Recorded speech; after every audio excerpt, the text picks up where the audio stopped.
Okay, here we go. This is an update on the turbo project. Let's see, I got intercooler is mounted, hooked up like this. I went through here, got it welded up.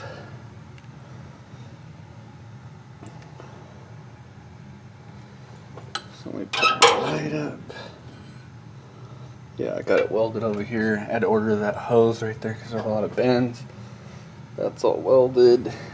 I had some issues trying to clear this hose, but it doesn't touch.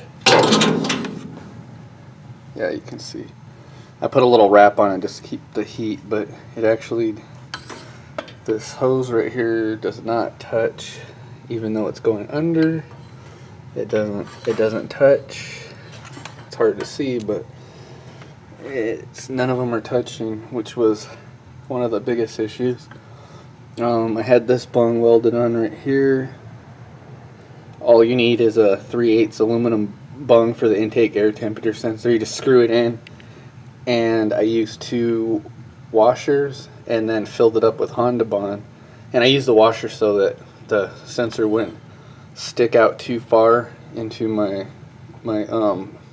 intercooler piping.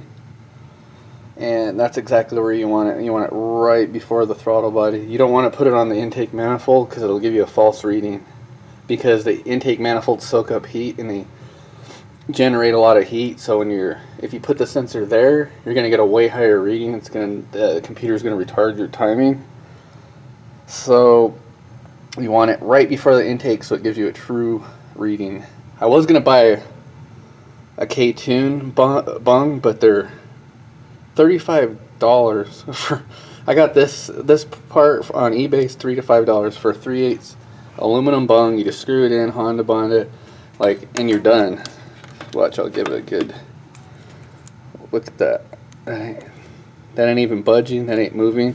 You don't screw into the intercooling piping 3/8. I forgot what size it is, but you just you just drill in just enough to where the tip of the sensor fits through.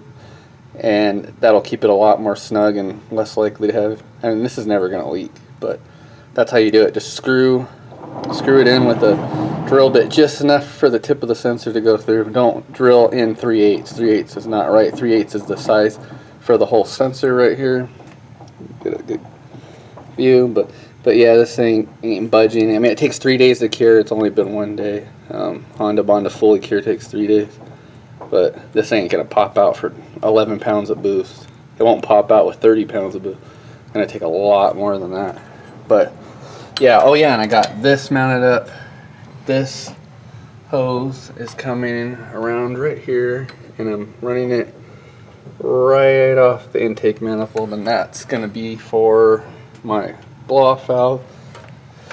And the other one's going to be for my fuel pressure regulator. I'm not hooking that stuff up yet. I'm gonna get the car running before I do that. This needs to be welded. I had to fabricate the intake because everything is just so tight. There's not a lot of room. But you can see I got these. These are just sitting up here like that because they have to be welded in. Same thing with this one. It's not on there. It's just pushed on there. So they're just kind of sitting there like that. And I like these fittings because they're tapered at the end, beveled, taper, whatever you want to call it. But yeah, so that top one is going to be for my catch can. The top one, that side one's going to go in right here off the breather. Yeah, so that's going to be the breather, and that's going to be that. I mean, I can leave them open, but I didn't want to because I don't want to smell a bunch of fumes. Trust me, I had this PCV open right here. It is the gnarliest, nastiest smelling shit ever. You know, exhaust is nothing. You don't want to smell that. So that is I don't care if I lose power. That is getting redirected back into the intake. That right there is going to be hooked up to. The nipple on the side is going to be hooked up to my boost gauge. That's going to be totally separate. This vacuum manifold, I have more slots and more fittings if I want to hook it up, but it's just to and the EGR solenoid right here. I make sure I clamp that. Anything that requires, like anything that can pop off can cause engine problems. This vacuum line for the boost breaker, I mean for the brake booster, isn't even messed with. I'm not doing anything with it. There's no point. And there's already a check valve in it somewhere from the factory. But yeah, this ain't coming off. Just make sure all your lines are secured. That is not hooked up to anything. It's just gonna sit there because when I go to smog, I have to put everything back to normal. So I'm gonna make sure I don't modify anything that can't fit right back to stock. So everything's gonna go straight back to stock when I have to smog it. And after that, the one thing I have to hook up, I had to do this in 2 parts, is, let me see if I can get the light. Yeah, this is going to be done in 2 parts. See, I got, there we can see now. See, I got part of my downpipe finished right there. There, now you can see it on the bottom. One part of the downpipe's welded and hooked up. I just need the downpipe hooked up right here. Some like debris in here, there. But yeah, that's basically it. Just weld the downpipe on, get it set, hook up a few vacuum lines, get my intake manifold done.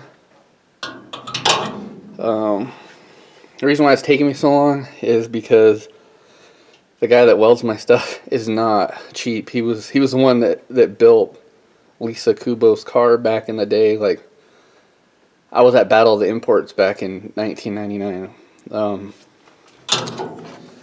He did a lot of stuff for people's cars back then. I mean, he still does. He still works and does people's cars still.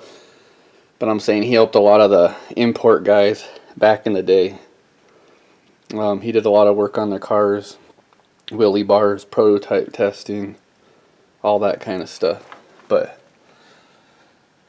yep, just that to be welded, downpipe, couple hoses.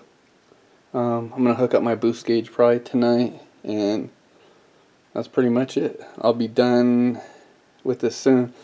So probably the next time I do a video, it'll be running or close to be running. Okay, thanks. Bye.